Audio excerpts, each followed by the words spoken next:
wá wo TV àrà Olódùmarè tẹ́ ẹ lè wò tán.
ọjọ́ ìyàwó president àwọn tó wà ní apá ọ̀tún mi náà díẹ̀ sí kejì sí mi àwọn ní mọ́gàjì mọ̀ṣú akéré wọ́n jẹ́ ọ̀pọ̀ lòdì lára àwọn ìdílé dáadáa ní Ìbàdàn ẹ̀ bá ti bá akéré ti máa gbé ìdílé dáadáa. Bàbá wa tí wọ́n gbé ọ̀pá fún ilé ẹ̀kọ́ bàbá wa Abíọ́lá lọ́pọ̀ wọ́n jẹ́ ọ̀pọ̀ lòdì nínú àwọn mẹ́fà sí ọ̀pọ̀tí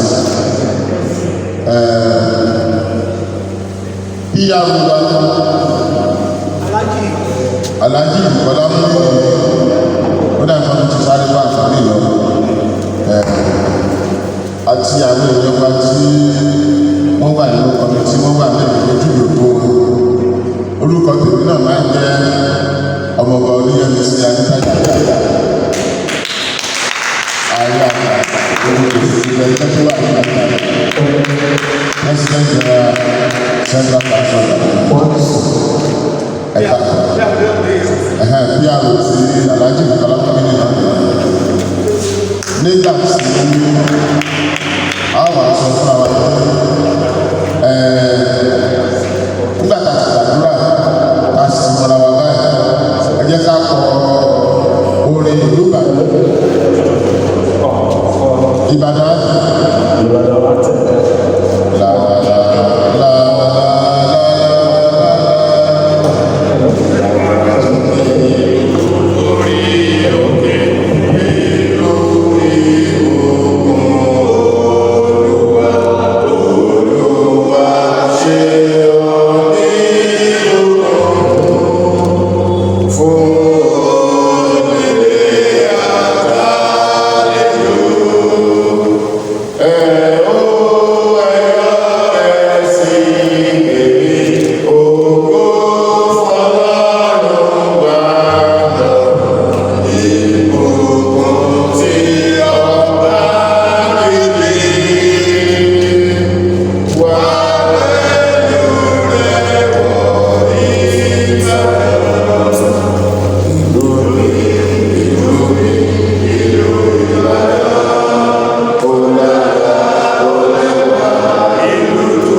gentlemen of the press, distinguished ladies and gentlemen, on behalf of the Central Council of Ibadan Indigenes, ably led by Prince Yemisi Adeada, I welcome all my colleagues to Ibadan House this morning. You have been invited for a briefing in respect of the week-long celebration of Ibadan Empire, Kiriji War, and Yoruba Peace Treaty. We want to share with all of us, as students of Yoruba history, that one of the longest intertribal wars in the history of mankind is Kiriji War. It lasted for 16 years. Please welcome the first Vice President of the Central Council of Ibadan.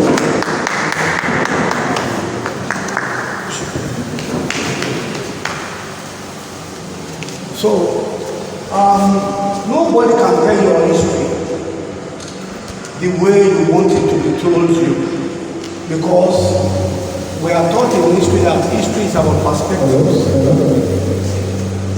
We all know the role of Ibadan in protecting and preserving Yoruba unity over the years, especially in 1840 when the Fulani expansionists decided to come down to occupy. They were believed to have been sent back out of their near Oshogo. Similarly, when we are talking about Yoruba war history, the place of Ibadan cannot be relegated to the background. But we thank God that there is no more war in Yoruba land. What we enjoy is peace. The battle that we are talking about was fought in Nigeria, and the relics of that war, they are still intact today if you go there. And so, ladies and gentlemen, if members of the ITF begin to come in, we will permit them to come. We have to accommodate every member of the executive. Secretary General, please come to the executive.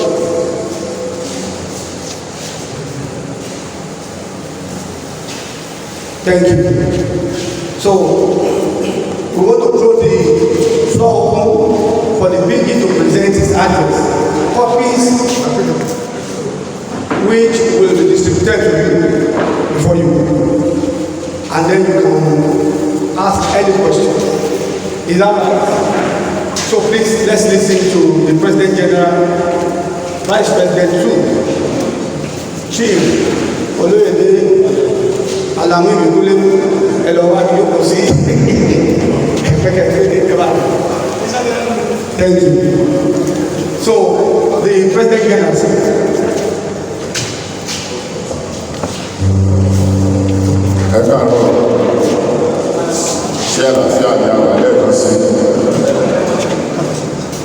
ẹjọ́ ṣé a lè sọ kí ní Yorùbá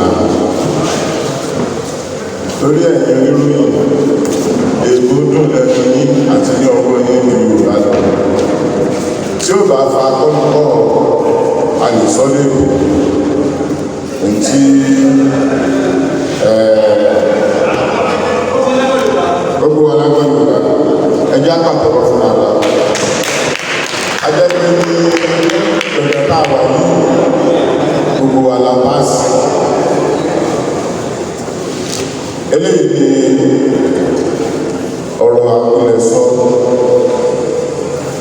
tí olórí gbogbogbò fún gbogbo àgbáríjọ ẹgbẹ́ àti àwùjọ gbogbo ọmọ ilẹ̀ Ìbàdàn tí a ṣe ní ilé Ìbàdàn ní gbọ̀ngàn ọ̀dẹ́ àwọ̀ ní ọjọ́ kọkàndínlógún oṣù kẹsàn-án ọdún 2022 láti fi ṣe ìpolongo ìbẹ̀rẹ̀ ayẹyẹ fún ìpínlẹ̀ Ìbàdàn, orílẹ̀-èdè Ìbàdàn, ogun Kiriji bí wọ́n ṣe ń pè ní ìsìn ṣùgbọ́n Kiriji gangan ni wọ́n pè tẹ́lẹ̀tẹ́lẹ̀ àti ìfọwọ́sí ìpàdé àlàáfíà fún gbogbo ọmọ ilẹ̀ Yorùbá èyí tó ṣẹlẹ̀ ní ọdún 1986. Mo kí gbogbo ẹ̀yin àgbààgbà lọ́kùnrin lóbìnrin tẹ́wà ní gbogbo. Mo kí gbogbo ọmọ ìgbìmọ̀ ti Central Council Directors. Mo kí ìyàwó mi náà lọ́dún tó wà lẹ́gbẹ̀ẹ́ mi nísìn. Mo kí gbogbo ẹ̀yin èèyàn pàtàkì jẹ́ oníròyìn tẹ́wà lọ́dọ̀ wa lọ́kùnrin àti lóbìnrin. Akọ̀fẹ́ sọ fún mi pé kó tá a bá sọ bíbí èyí tó bá dàbẹ̀ ni wípé ẹ̀ẹ̀mọ̀ dáadáa kẹ́ẹ̀tó kọ́lẹ̀ ẹ̀dàkùn ẹ̀bí wá lórí torí kò sẹ́ tó fẹ́ sọ̀rọ̀ ṣùgbọ́n tó bá dàbẹ̀ ni pé ẹ̀gbọ́ wáyé ẹ̀yẹ ká tún wà bí léèrè kó tó nípa aṣọ sínú òròyìn Ọlọ́run á wà pẹ̀lú wa. Mo kí gbogbo wa ní orúkọ Ọlọ́run Olódùmarè. Mo sì kí wa wípé a káàbọ̀ sí ibùjókòó yìí ní orúkọ Olúbàdàn ti ilẹ̀ Ìbàdàn ọba Mahmood Ìṣọ̀lá Ọlálékan Balógun Àlíòmù Adédèjì kábíyèsí ẹgbẹ́ àṣẹ kábíyèsí lẹ́kọ̀ọ́ sí o kábíyèsí o ẹgbẹ́ àṣẹ kábíyèsí lẹ́kọ̀ọ́ sí o kábíyèsí o àti ní orúkọ gbogbo àwọn olóyè àgbà àti ìgbìmọ̀ Olúbàdàn àti gbogbo àwọn àgbà òye àti gbogbo olóyè pátápátá àti àwọn mọ́gàjí àwọn baálẹ̀ àti gbogbo àwọn ìgbìmọ̀ baálẹ̀ tó wà gbogbo àti nílé pàápàá lórúkọ gbogbo àwa káàkiri ọmọ Central Council of Nigeria gbogbo ẹgbẹ́lẹ́gbẹ́ lọ́gbàlọ́gbà tó wà nínú CCI akínyé ẹ̀ka bọ̀ sí orí òtò Ọlọ́run náà wà lọ́wọ́.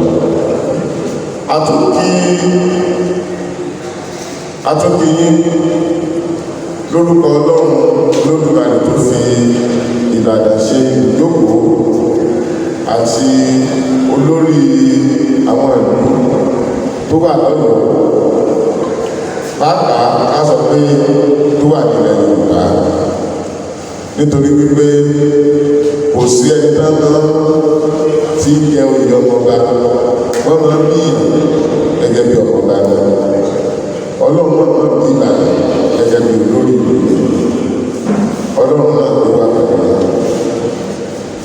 À ń kí wípé ó di dandan ká fi ayọ̀ àti ìdùnnú sọ wípé a bẹ̀rẹ̀ àjọ̀dún ọlọ́sẹ̀ kan tí a fi rántí Ìbàdàn Empire lónìí. A sì sọ pé ní agbára Ọlọ́run àwọn baba ńlá wa àti baba ńlá wa tí wọ́n jà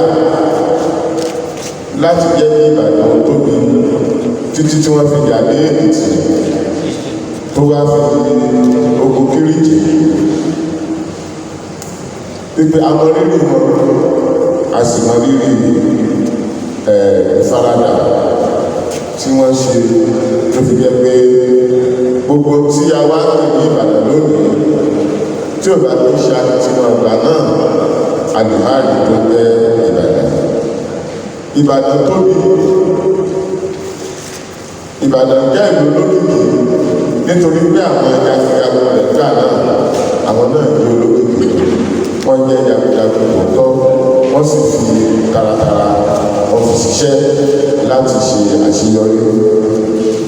Lára àwọn ohun tó ṣẹlẹ̀ ní àwọn ọdún ọgọ́rùn tí wọ́n kà náà kàkí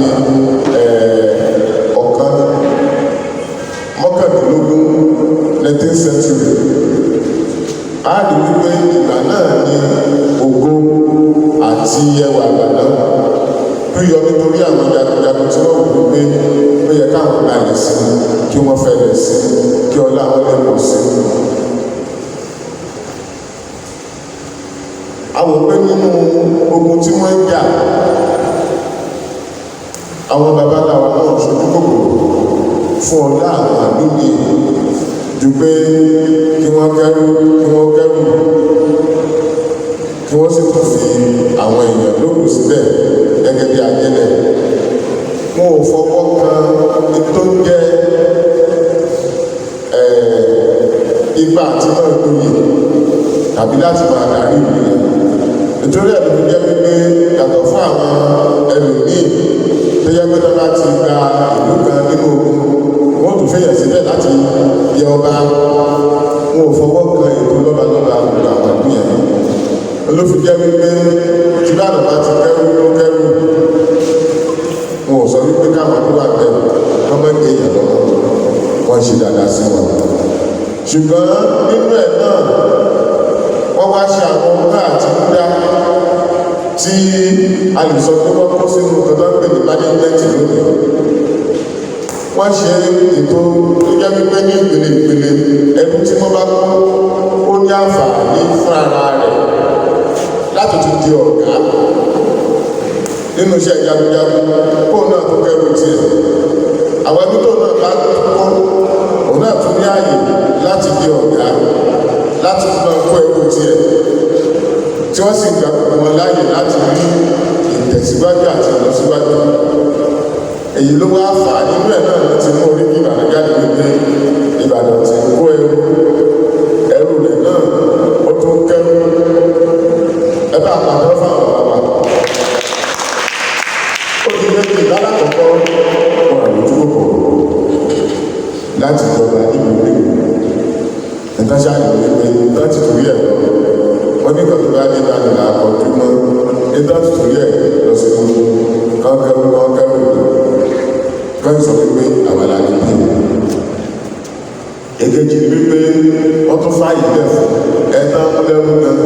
Ipò náà lè lè bí ara wa.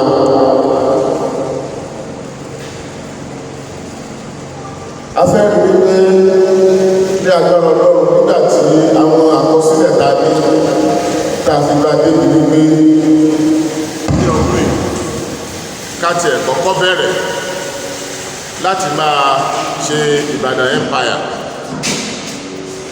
orílẹ̀-èdè Ìbàdàn tó ti wà látijọ́ rí kó tó di pé ogun Kiriji wá dé gangan tó dójú ẹ̀ tí àwọn òyìnbó wò pé kí àwọn wọ̀nyí kó mọ́ di pé a wà para wa débi kan tán, ẹ jẹ́ kálàáfíà ò tiẹ̀ wà nínú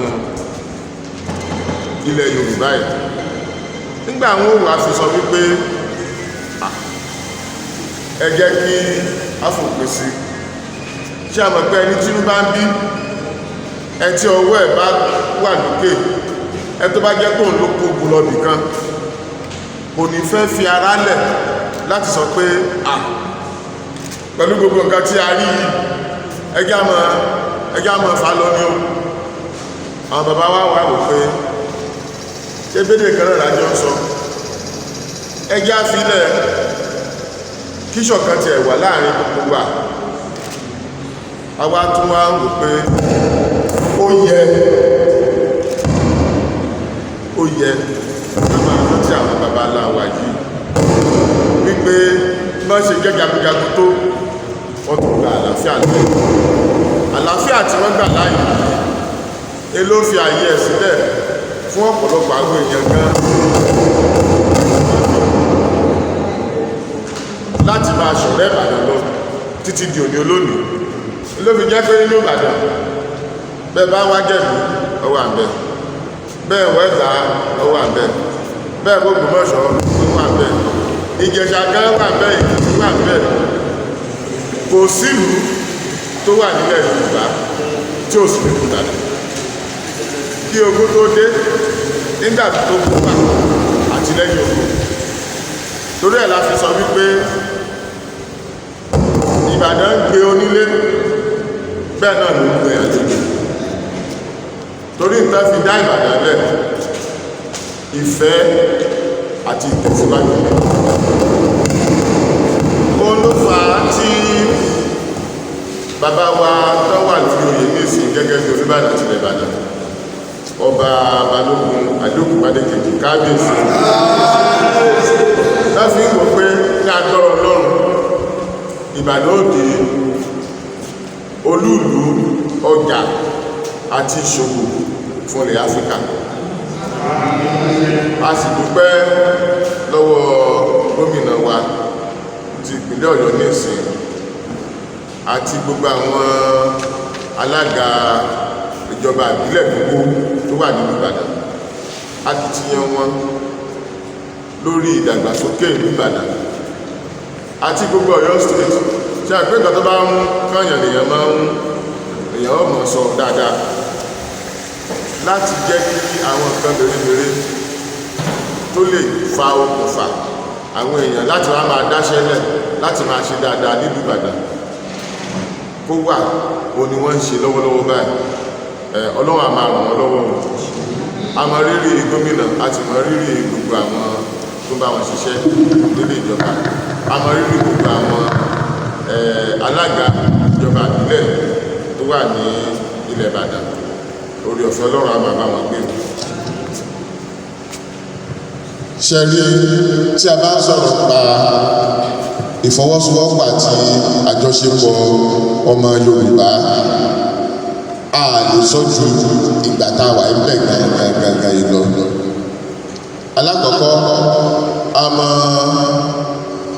ètò tó mẹ́hẹ̀ gidigidi gan lórí ètò ààbò tí ìbá ṣe pé Yorùbá dìde fúnra wọn Ọlọ́run ló mọ̀ ní tàbá tó wà ní ìsìn a ní padà sóko ẹrú náà wọn ò mú wa lẹ́rú rí ṣùgbọ́n tẹ́ ẹ̀ bá wo fèrèfèrè èèyàn mọ̀ wípé àwọn ẹlẹ́bùn ní àti ìrìgbà padà di sẹ́yìn Ọlọ́run á wà pẹ̀lú wa. Àwọn bàbá wa tó ṣe takuntakun wọn pọ̀ ṣùgbọ́n àlìṣà láì má máa dárúkọ àwọn ààrẹ látòsà àwọn akéré arúgbó ọ̀ṣùgbẹ́gbẹ́ àwọn ìdúkúlé ògbórí ẹ̀fọ́ ọjọ́rin lọ máyẹ̀ àti gbogbo wọn bá ń bá wọn tó jẹ́ wípé wọ́n fara da ọ̀tá wọ́n fara da ogun tó sì ṣe akitiyan èyí tó fún Ìbàdàn lórúkọ tí a ń lò lọ́wọ́ lẹ́sìn. Amáyé wọn bí nǹkan ṣe dúró lónìí àgbáríjẹ ọ̀ẹ́fẹ́ tàbí Central Council of Elders tó ti CCI ogun tó kù táwọn ọ̀gá lè sí ni dáṣùgbà tí ìlọsíwájú tó tọ́ tí ò ní mẹ́lẹ̀ tó ṣe é fọwọ́ wò tó ṣe é faramọ́ tí ò sì ní padà sẹ́yìn sustainable development bí ó ṣe máa wà nílùú Ìbàdàn. Ṣé ẹni ìgbà tẹ́lẹ̀ náà ní pé tí ààbò bá wà nínú ilé tí ò bá sí ààbò ní àwọn ilé tí ó wà lágbègbè rẹ̀ ẹni yóò sì mú ààbò ewu ló wà. Nítorí náà tí ìgbàdùn bá sì wà nílé táwọn tó wà ní àyíká rẹ̀ tí wọn ò bá gbádùn àwọn èèyàn náà kàn tí ò gbà. Ló fi jẹ́ kí a mọ̀ wípé gbogbo akitiyan táwa ń ṣe fún ìdàgbàsókè Ìbàdàn yóò ran àwọn ìlú míì àti àwọn ìlú míì tó yíká àti àwọn ìlú míì tó jẹ́ ìlú tó wà tó jẹ́ ìlú ilẹ̀ Yorùbá. Torí bá a ṣe ń gbèrò kí Ìbàdàn dà la tó ń gbèrò kí àwọn ìlú míì náà dà àwa ẹ̀ ṣe àdánìkẹ́ ìjọpọ́n nítorí pé nígbà táwọn ẹ̀ ti fọwọ́sowọ́pọ̀ tí Ìbàdàn fi tóbi olùdókòwò káwọn náà lọ fọwọ́sowọ́pọ̀ káwọn pẹ̀lú àwọn ìlú káwọn náà lè máa ṣe dáadáa torí ìdàgbàsókè tiwa náà ló gbọ́dọ̀ jẹ́ ìdàgbàsókè tiwọn ìdàgbàsókè tiwọn náà ló gbọ́dọ̀ jẹ́ ọ̀rọ̀ fún ìlú Ìbàdàn. Bọ́lá ní ká sọ fún wa wípé lágbára Ọlọ́run nígbà tí ó bá di ọ̀la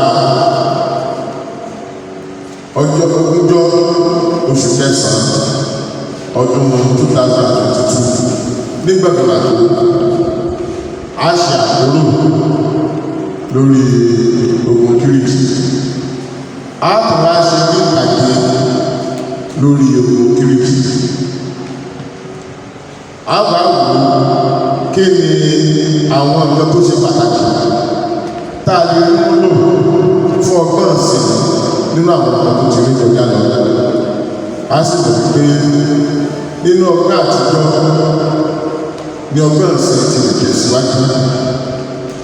Ẹjọ́ afẹ́sọ fún gbogbo èèyàn lápò kẹ́nìkan mọ̀ bá òsì bẹ́ẹ̀ gbogbo alájọṣe ẹ̀rọ àgbàdo fún àwọn tó ṣùgbọ́ onígbà bá ní lẹ́mọ̀ lórí gbọ́ngàn tó yí ọ̀dọ̀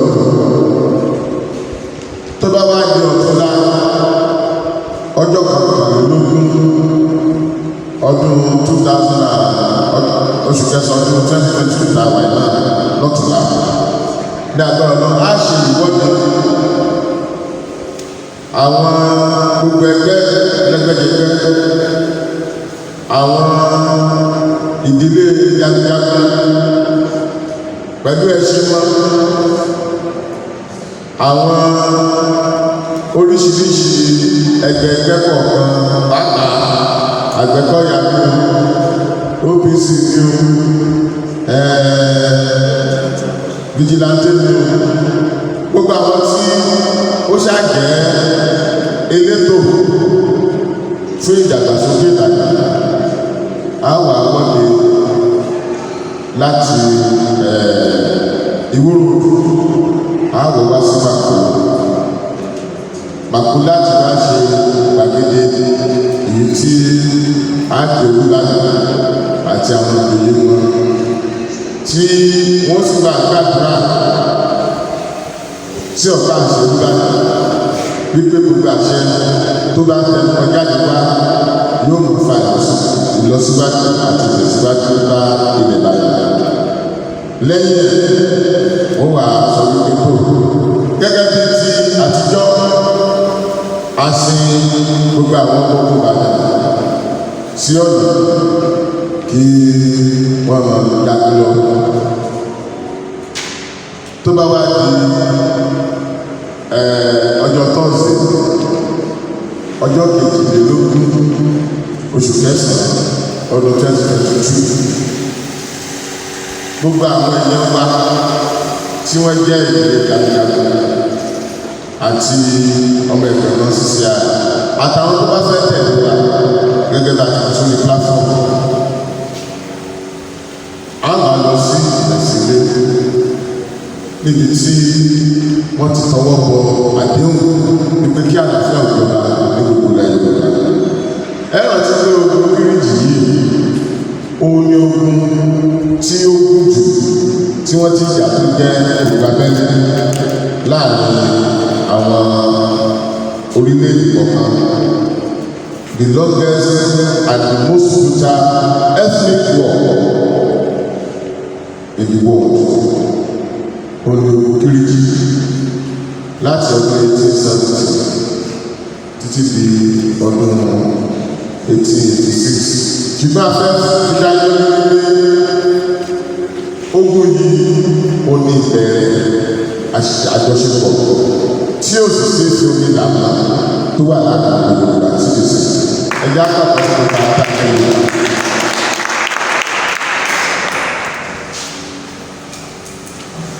Afẹ́ sọ fún wípé lágbára Ọlọ́run ní ọdún yìí Central Council of Nigeria sí ó pé 40 ọdún lọ́dún yìí.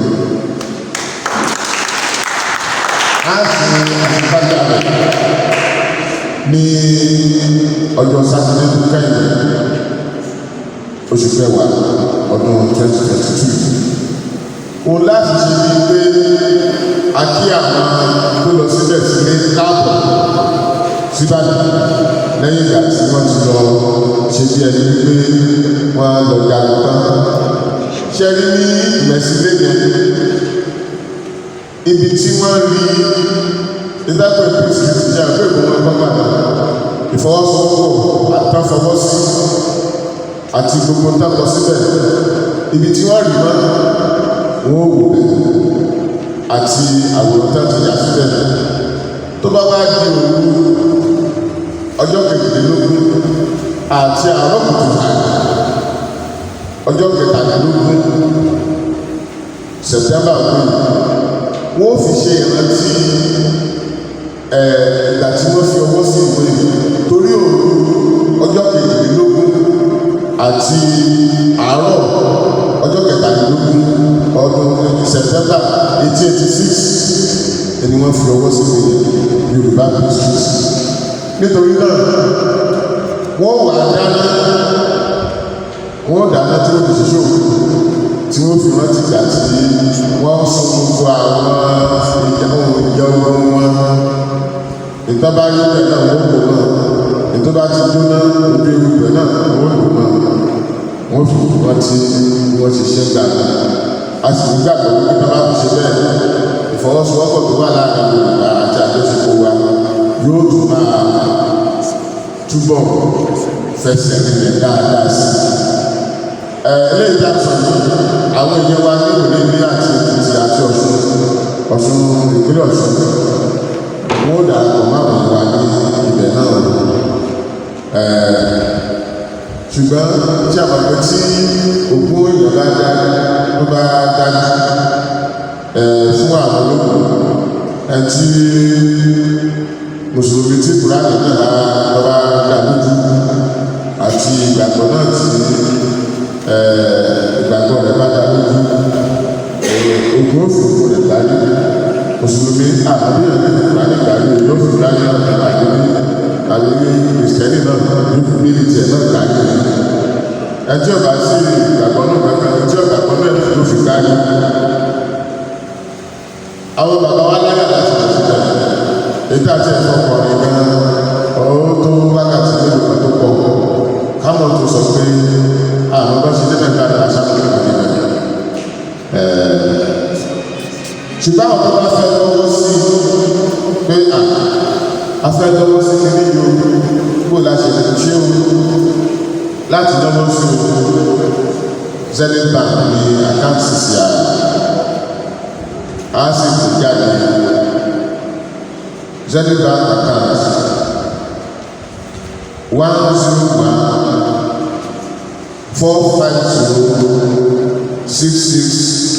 101-450-6656 101-450-6656 Zenith Bank CCI Nigeria account Embassy de London Central Council of Administrators. Tàbá fẹ́ lọ́wọ́ sí ètò láti lọ́wọ́ lọ́wọ́ yìí tàbí tàbá fẹ́ lọ́wọ́ sí ètò sísá àkọ́tì àkáǹtì náà lọ sí sí. A tún fẹ́ sọ fún wa wípé lágbára Ọlọ́run láìpẹ́ láìpẹ́ a bẹ̀rẹ̀ sí ní ṣe ètò fún àti máa dáwọ́ sí àti bẹ̀rẹ̀ àkáǹtì parí àfọ̀bá táàkọ̀ lọ́wọ́ lọ́pẹ̀lú phase 1 wọ́n ṣiṣẹ́ díẹ̀ lọ́wọ́ lórí ẹ̀mí sí a sì máa ṣe tó pèlè lọ́jì láti ṣe ṣùgbọ́n fún àwọn tí ò bá lè tí ó ń ká lára tó ṣe ká gbogbo wa lára á fi àgbàgbé náà sí tàbí sí àwọn kọ́mítì ti bẹ̀rẹ̀ sí ṣiṣẹ́ nígbà tó bá ti tó bí oṣù lọ sísìn tó ní pé ó ti bẹ̀rẹ̀ ṣẹ́ ní ọ̀pọ̀lọpọ̀ CCI First Bank account tí wọ́n máa sanwó sí CCI First Bank account nọ́mbà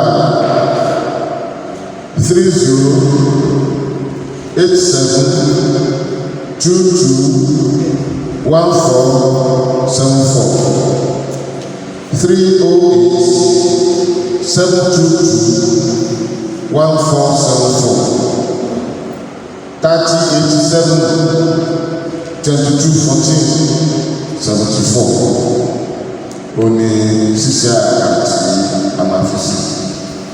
A nígbàgbọ́ pé Ìbàdàn ṣe ń gbé ilé tó ń gbé àlejò tá a sì mọ̀ pé yóò máa gbé gbogbo wá sí.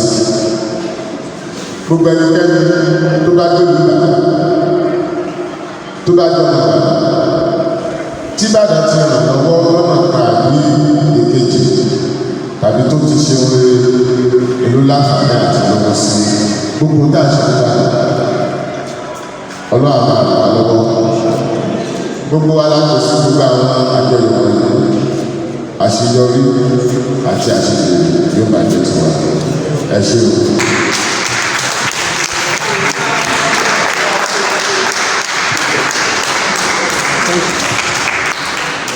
ẹ ṣé púpọ̀ bó ṣe rí bẹ́ẹ̀ náà ni wọ́n yìí kí ẹ tó máa tó ìbéèrè sí president general ẹ jẹ́ kí n ṣe àfihàn àwọn tí wọ́n kò lé nígbà tí ẹ sì bẹ̀ àbí nígbà tí wọ́n ka àdírẹ́sì lọ ẹ̀jẹ̀ chief ní káàdì àwọn ní president Ibadan progressive union lẹ́nu fún ọ̀rẹ́ àti lọ́wọ́ wọ́n kàn yọ fún mi wọ́n yọ fún mi wọ́n lè bí wọ́n jẹ́ láti ṣe tó lè ọ̀ṣọ́kù mi àwọn ní former secretary general IPU níbo ló wà ẹ bá mi fún àwọn náà láti wọ̀ aláàjì ìpínlẹ̀ Ògúnfọlá public secretary IPU bọ́dà ìjọba mẹ́ta sálàfíà lẹ́wọ̀n bákan náà ààrẹ Fatai Falọlá former secretary IPU architect Akinyo elite Masudi Etiyani láti olùyọ̀dé àkọ́bù tí wọ́n ti wá social health akẹ́yìn káwọ̀ ti dáadáa lè ní olóyè níkẹ́ adéfúnlé nígbà tá à ń ṣe introduction àti ṣe ti ní bàtà ẹ̀kọ́ mi sí àwọn so nísìnyí ààyè àfihàn láti béèrè láti ọ̀dọ̀ president general àbí àbúkọ ọ̀nà question time yes ṣẹyìn òkú.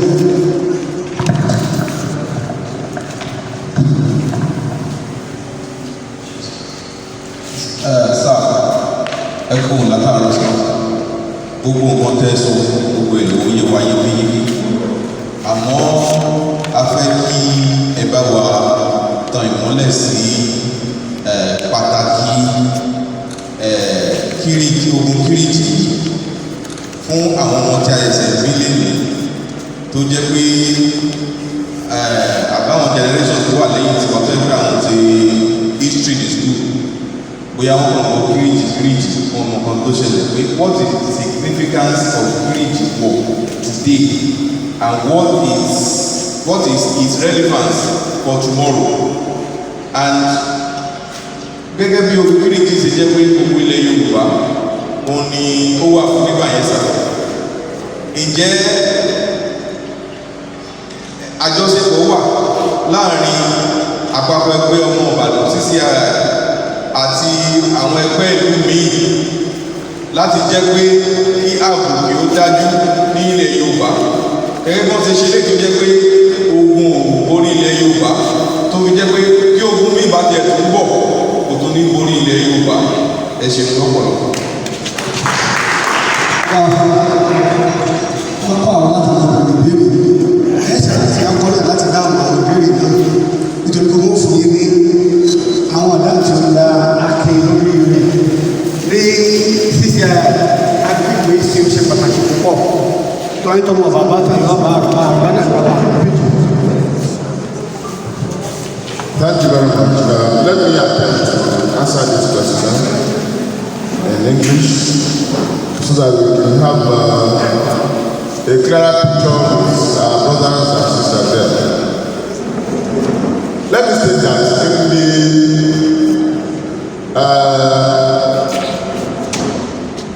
expeditions, the war expeditions of our forefathers, there were two aspects to it. The first was actually to protect Yoruba land from external invasion, especially Yoruba Ibadan had always assisted other towns to protect their sovereignty. And that was why we went to Osogbo to defend Osogbo against the intrusion of some Fulani at that time. And you know, that was an opportunity to build the military might of Ibadan. And because it was essentially made up of a collection of warriors from various places of Yoruba land. There is nothing that a warrior wants to do than fight wars. So when the job of protecting others were fading off, they also thought of extending their territories. And at the point, even rather than some of them waiting in Ibadan to be head, the political head of that, they prefer to go to war. So many of them were at war, and they would in fact they relegated, not relegated, they saw staying in Ibadan to be the head as not as important as going out to fight for Ibadan and expand its territory. So that was the scale of preference. But when they got to, they actually had what you call a district officer who was in charge of collecting proceeds from conquered territories in each territory that they conquered. But like I said, they never really tampered with the traditional institutions of every town and villages that they conquered. They didn't do that. But at the point, there was a resistance from a particular person at Okemesi, but who actually was the native of Okemesi. That person felt, a little challenged psychologically because of the way he felt that the DO, then district officer, dealt with his wife and whatever. And he sought the cooperation of the soldiers and Jesha. And that was why there was a combination, and he made them make it look like it's a parallel to fight Ibadan.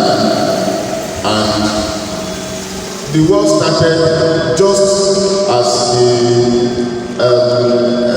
the colonial or the British Empire people were coming into Nigeria for colonization.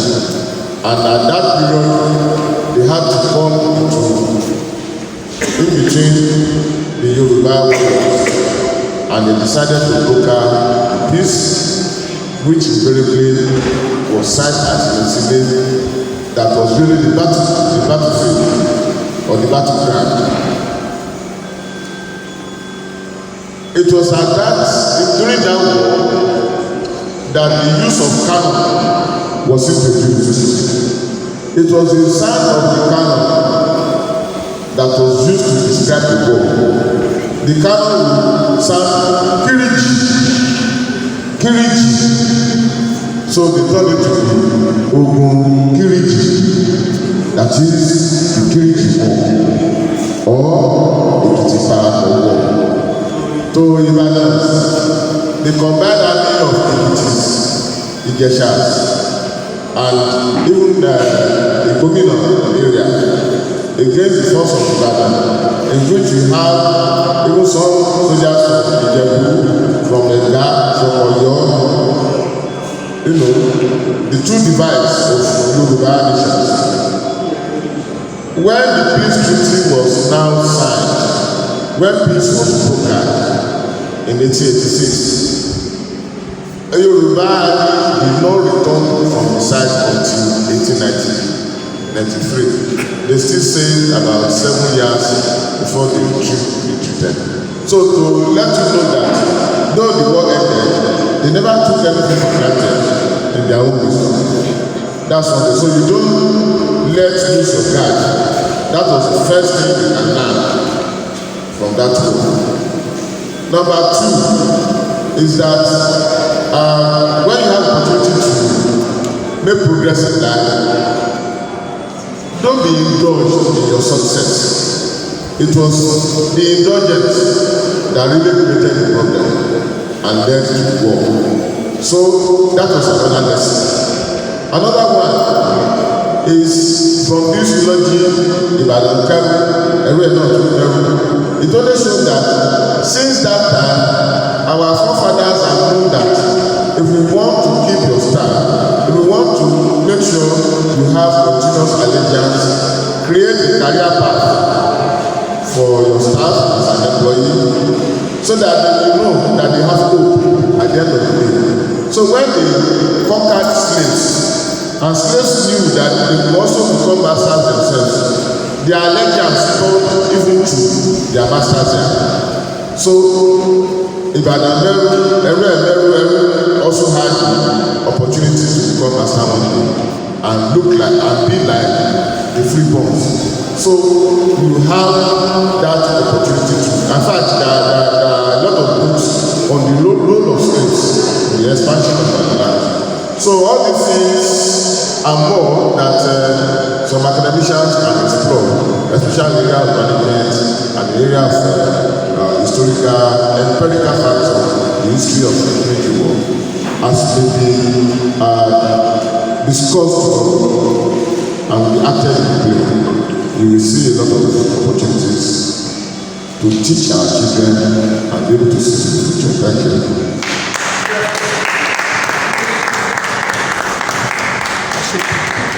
Thank you.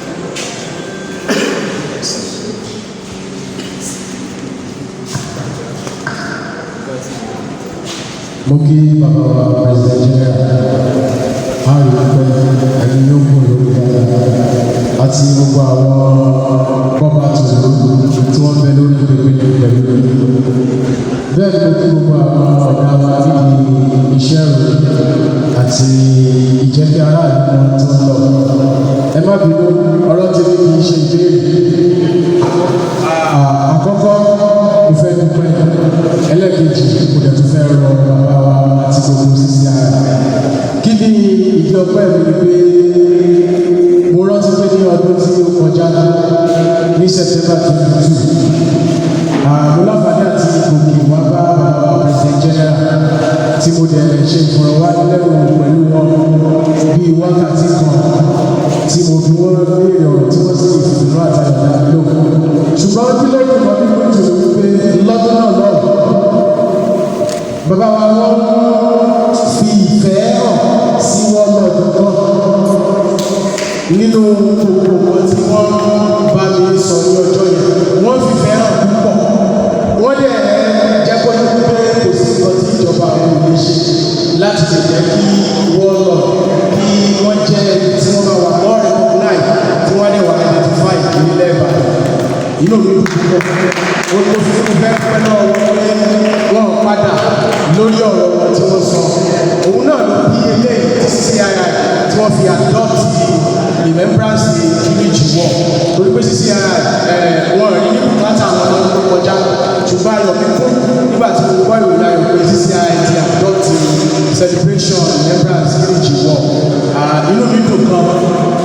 Mo dúpẹ́ lórúkọ ara mi àti lórúkọ àwọn ọmọ náà dúpẹ́ ṣé o olùwàtúmọ̀ àdúró ẹ̀mọ̀ wọ́n ṣe. Àrọwà mi náà ní wípé ẹ dákun ẹ̀jọ̀ ẹ má jẹ́ kó sùn ẹ má jẹ́ kó rẹ̀ ẹ túbọ̀ bàbá máa gbé àwọn ọmọ ọlọ́dún láìpẹ́ torí pé àwọn lànà tá a fi rí òní ẹ̀ṣin kò dúpẹ́.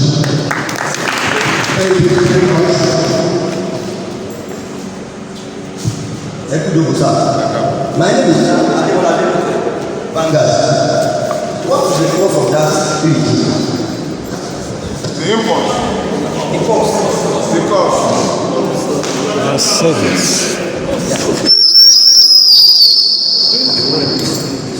Ẹ̀wù tán bá ka ẹ̀rù tán bá ka ẹ̀rù bàjẹ́. Wọ́n ní kí n ṣe kẹ̀kẹ́ àwọn English ní kẹ̀kẹ́ àwọn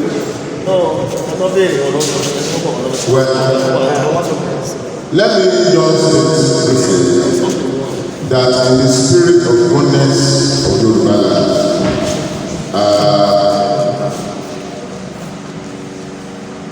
stating the actual cause of the war may continue to breed old wounds.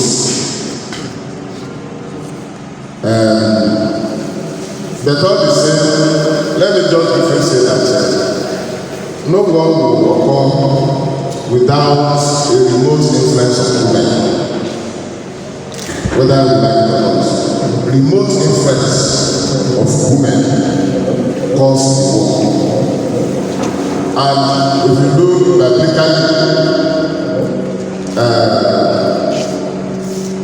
maybe any war, you will see a remote influence of women in the course of any war.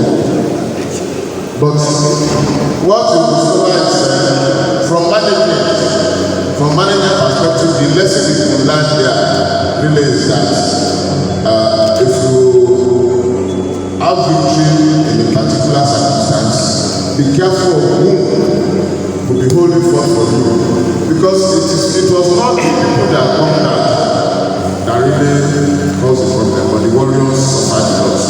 Thank you.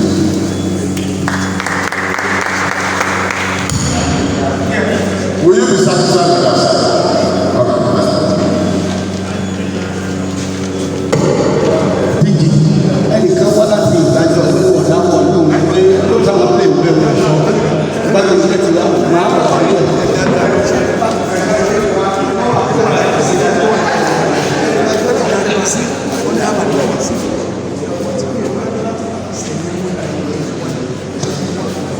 Good day, sir. My question is, the lessons from the Kiriji in relation with present insecurity of the land. What lesson do you want us to bring from Kiriji to correlate with the present situation and to foster security within Yoruba land? That's the what lessons the Kiriji there was after the war there was unity. Presently there is insecurity in the land. There is insecurity in Yoruba land, in Nigeria. What do you want us to take from Kiriji to apply to this present insecurity to bring peace in Nigeria and Yoruba land?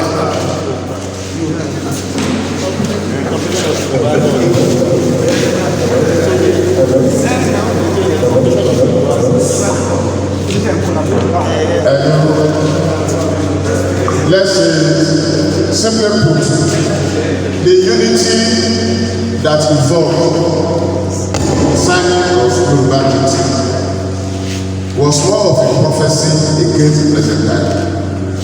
That is, if we had not united at that time, and we have made different nationalities in Yoruba land, the kind of cooperation we are having now, the kind of unity we are having now, the kind of joint efforts which culminated in the establishment of Amotekun now might not have been possible. In fact, before we arrange ourselves into one, note that except Lagos, all other Yoruba towns, all Yoruba states have generally established Amotekun, and we are networking, excluding even the local vigilantes that we have. And I want to tell you that even our local vigilantes have interrelationship, from town to town, from state to state. And that's why the invaders have not had that kind of efficiency of operation in Southwest, especially in Yoruba states. The ones that became very notorious in the Ijesha, Ekiti, Akoko area, they have been crushed, and they have not been able to have any very terrible impact. Any little incident is terrible, but very terrible impact on Yoruba land. Thank you very much. Tọ̀mí láti ìdájọ́ ọ̀fẹ́ ránjẹ́. Wọ́n bọ̀ ayé ìbára ẹ̀kọ́ látà wọn. Wọ́n ti ṣe òkèlè ìgbé nítorí láàbá àmúdọ̀ kí kí ni àṣepọ̀ Ìbàdàn àti Ìgbàjọ pẹ̀lú Kiriji wọ ẹ̀dọ́ torí ojú òun wọ̀ pé wọ́n ẹ̀dọ́ bẹ̀rẹ̀ lẹ́kọ̀ọ́ yẹn wọ́n ní òtòrí ẹ̀kọ́ lẹ́kọ̀ọ́ pé kí ni ó fa ogun Kiriji gangan tó jẹ́ pé Ìjẹ̀ṣà Èkìtì wọ́n ti mọ̀ kí ni nǹkan tó wá fún Ìbàdàn tó fi wá ìkọ́wọ́ máa lọ wá gbé nígbà yẹn pé Ìgbàjọ Ìbàdàn sẹ́kọ̀ọ́ sí láti máa lọ láti òkè lẹ́sìn.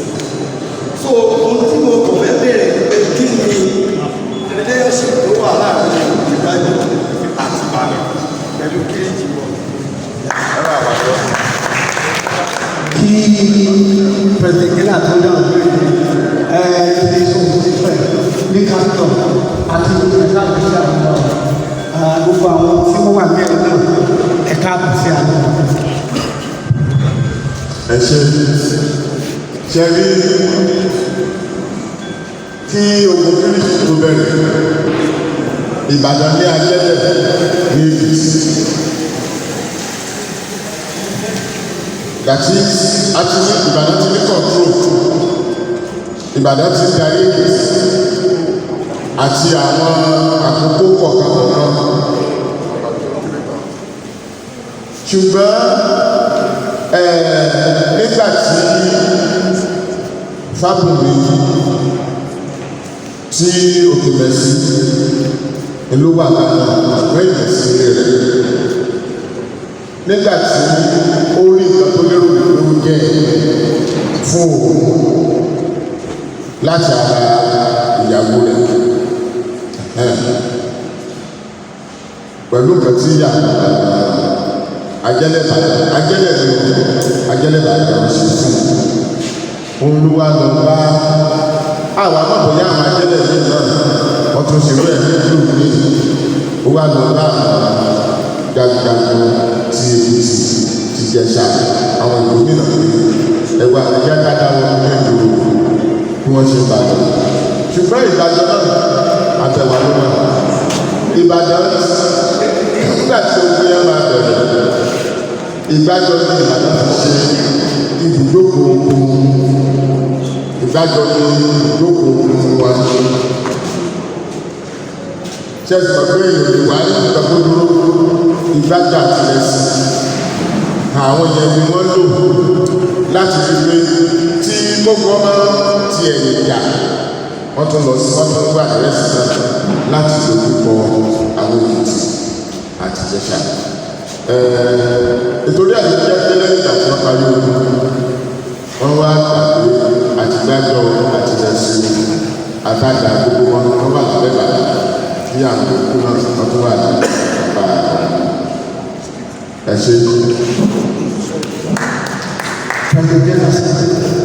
This is the trust of our meeting here.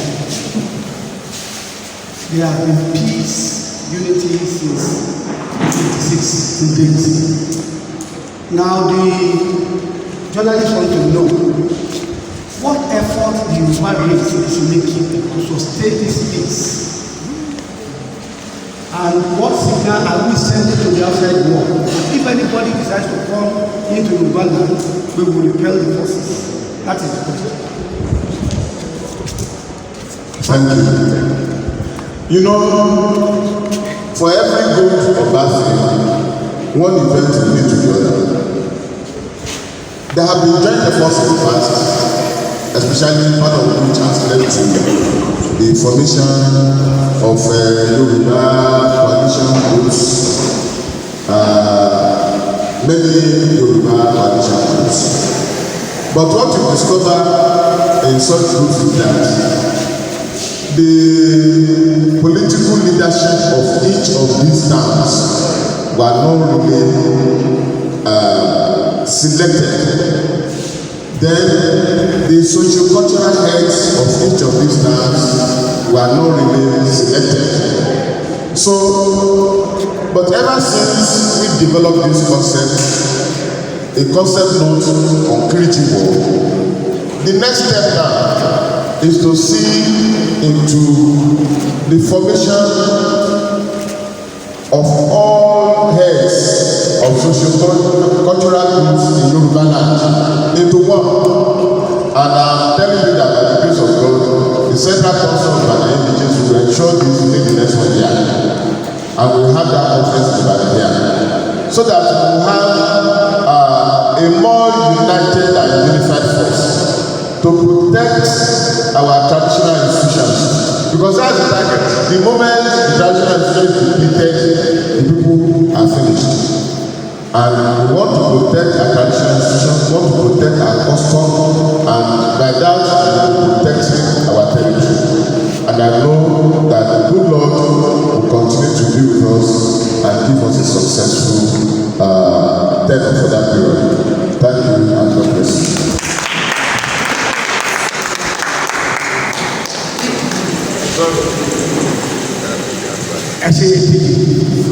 Thank you very much. Like the Ministry of Information and Culture for your state, Mr.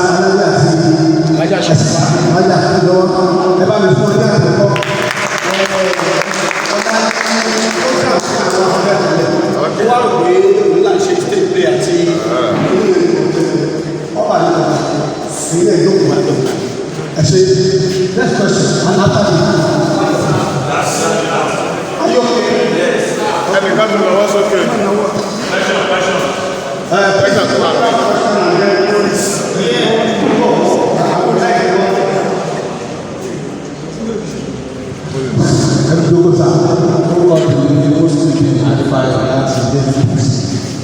Bí ẹ ṣe sọ fún wa lórí kí ìdìbò àti àwọn ohun tó ti ṣẹlẹ̀ nígbà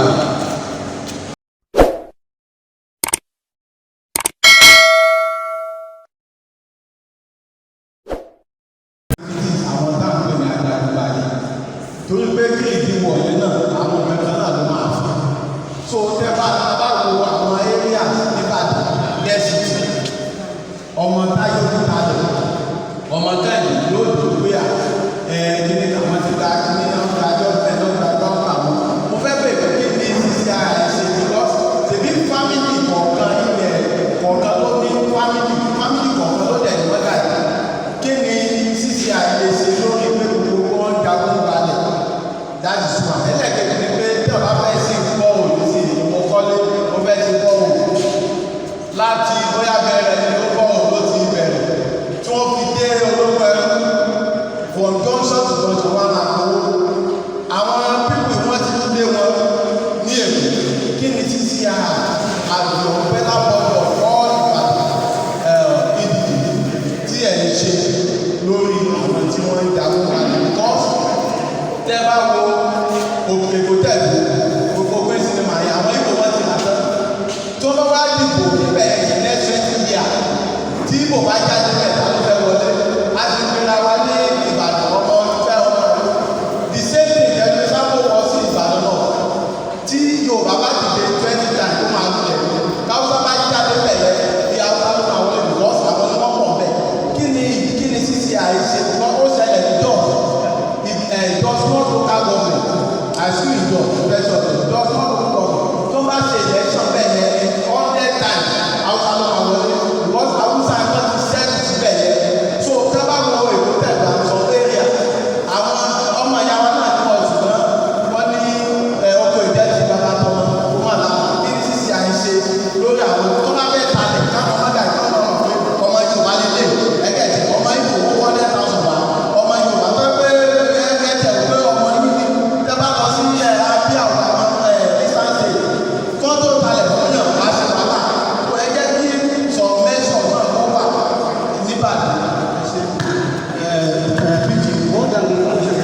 bá gbọ́dọ̀ pé láti mo kí ẹ̀yin bàbá wa adúlẹ̀ adúlẹ̀ àwọn láti solution sí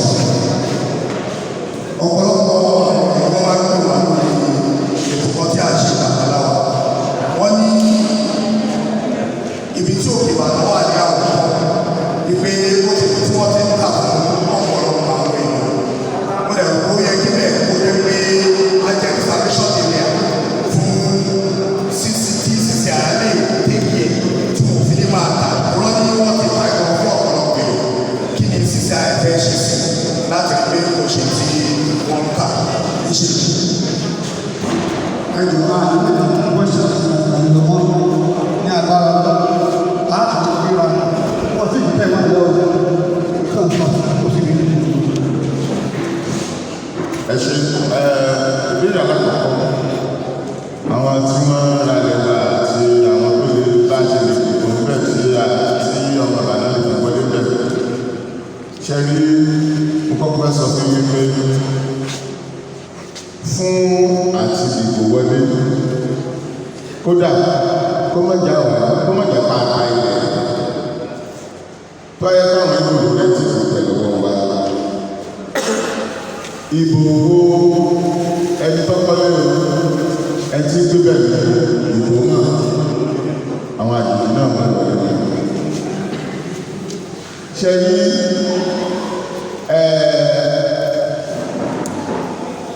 ìgbésí ayé agbọ́lé àti ìfẹ́ ara mọ́ra ẹni tó jẹ́ àṣà púpọ̀ kò jẹ́ kí ọ̀pọ̀lọpọ̀ wa kájèjì jáde síta. ìwọ̀nba àwọn èèyàn wa díẹ̀ tó jáde síta kan ilé lábọ̀ sí oko Ìlọrin tó wà lẹ́nu wa kò jẹ́ kí ọ̀pọ̀lọpọ̀ wa gan ra ilé tàbí ra ilẹ̀ sẹ́yìn ara àwọn ìwádìí tí àwọn èèyàn ti gbé jáde ṣùgbọ́n fún Ìgbò ọmọ ọba àwọn wà nínú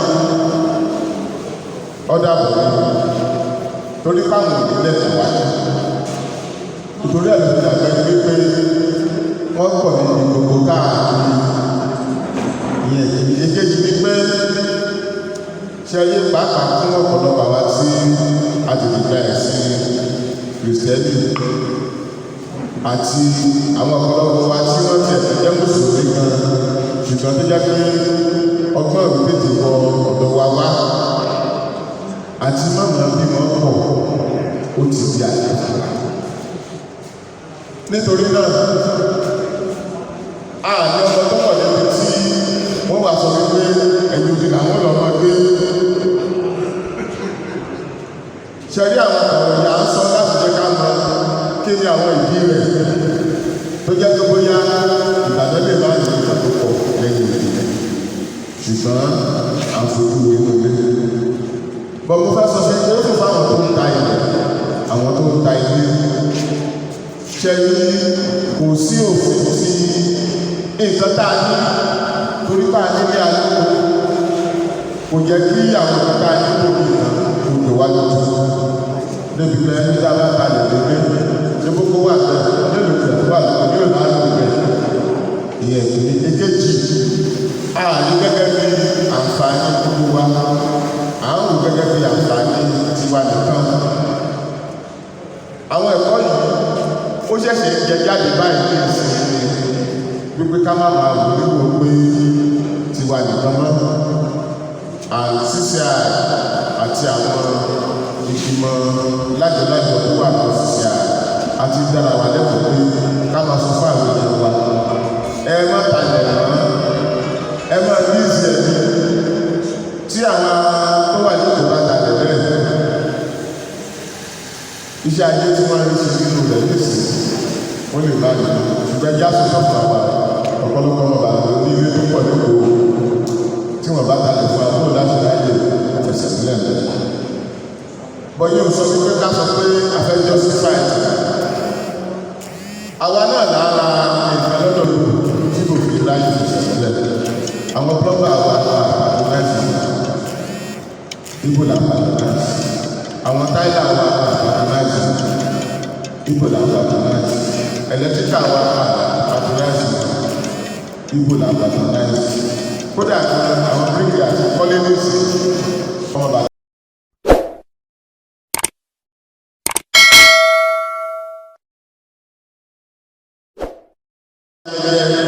Àjọ̀dún Ìbàdàn Empire. Abẹ́rẹ́ Kiriji wà àti Oguntaja tí a fi sọ wípé kí Yorùbá ṣe àṣepọ̀. Torí láì jẹ́ bí ogun yẹn láì sí àṣepọ̀ tó ti di ẹ̀dá Yorùbá. Wọ́n bá ti kọ́ gbogbo Yorùbá nígbà yẹn sí ọlọ́run ní ayé ìlú. Tí àwọn tó ṣe rí ara tí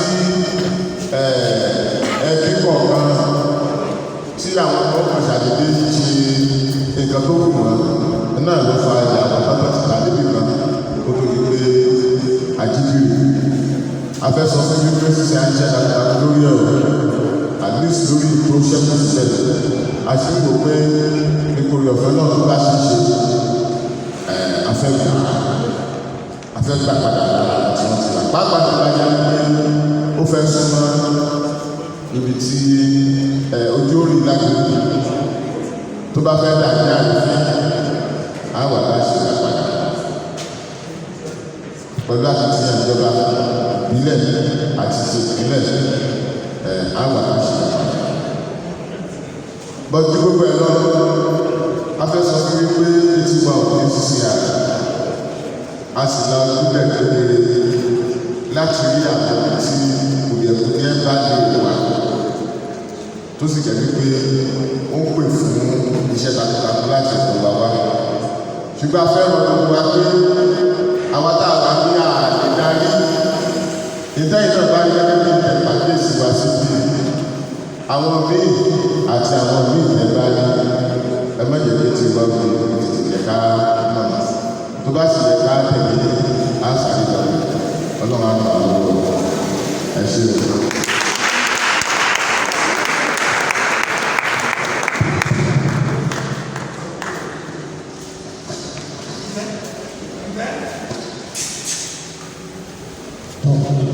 Pẹ̀lú àṣẹ ààrẹ fún ọmọ bíbí Ìbàdàn wọ́n ní ìyá kí o lè ṣe fún àtàrọ̀ ọlọ́run ọba iṣẹ́ káàkiri ọ̀gbẹ́ láti ìfẹ́ ní bọ́ọ̀lù wọ́n fi di agbèrè fún àwọn jagunjagun Ìbàdàn kí wọ́n kí wa ìbútọ̀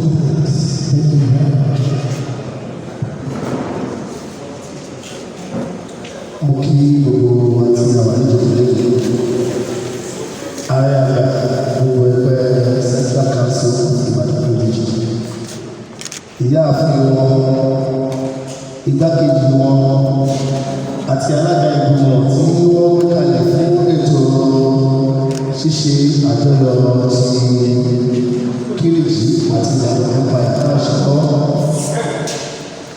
akọ̀wé ẹgbẹ́ Central Council Ìbàdàn Kiriji kí gbogbo ìgbé ẹgbẹ́ ìjókòó olúwa ọlọ́dọ̀ yìí tó mú wá sí Ìbàdàn àwọn àti ọlọ́dọ̀ àfihàn gbogbo ẹ̀yìn ẹgbẹ́ ọmọ dáadáa lẹ́yìn olúwa bá mi wà pẹ̀lú yìí ẹ̀yin akọ̀ròyìn wa agbára ọlọ́run wa ilé ìjọba ṣe lè ṣòro ní àṣẹ ọkọ̀ ọba àdàbà òrìṣà ilẹ̀ṣẹ̀ gbogbo ìtẹ́ bá ti kọ́ yóò mọ̀ já sí ẹ̀rẹ́ ìtẹ́ bá ti sọ náà ọ̀rọ̀ dáadáa lẹ́mọ̀ sọ sí ọwọ́ láyé ìgbọ́ tí wọ́n sì mọ̀ lọ olúwa sọ́nà àdúgbò ilé ọlọ́run àgbà fún ọ kí ẹ ṣe wọ̀ ọlọ́wọ́ àwọn ọmọ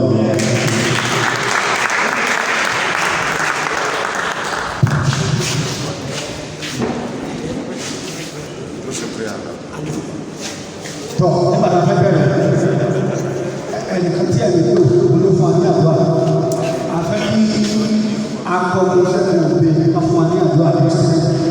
ẹjọ mo fẹ́ ṣe correction. ẹ dákun a ṣe àtúnṣe lórí festival kàkà ìjáde ti palace ẹ dákun ẹ bá mi kọ sílẹ̀ first bank account CCI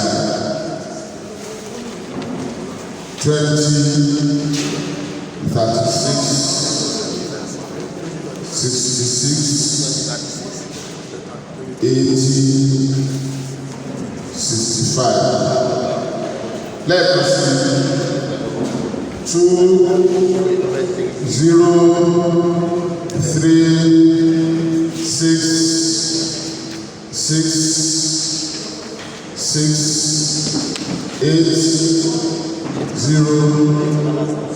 2036-665. Only to balance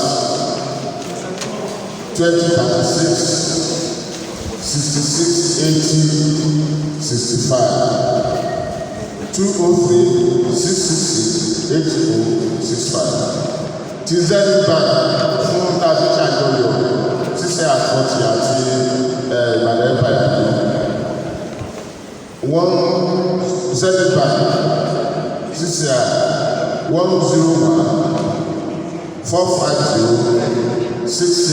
101-450-6656. 10, 14, 50, 66, 56. 10, 14, 56, 66, 56. 10, 14, 50, 66, 56. Excellent. Ẹ jẹ́ ká lè dé ká gbàgbà ní orúkọ Jésù,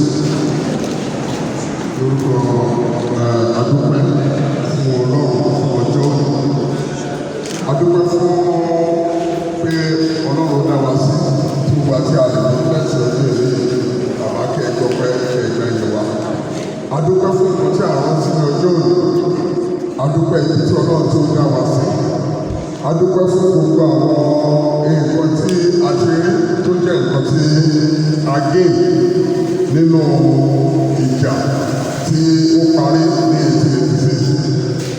Bàbá a fi ìrìn àjò anibásítà ṣe ìlérí lọ́wọ́ gbogbo àwọn activities àti àní bàbá kí ẹ tẹ́wọ́ gbogbo tí a máa ṣe fún anibásítà yìí kó gbẹ kó lọ ní ìrọwọ́ kó lọ dáadáa kí a má kábàámọ̀ tí a ṣe bàbá adẹ̀bílẹ̀ wípé tí a bẹ̀rẹ̀ yìí ó máa jẹ́ ẹ̀kọ́ tí ó máa gbòòrò báyìí lọ ní ọdún tó ń bọ̀ àti àwọn tó máa tẹ̀lé ní orúkọ Jésù Kristi Olúwa.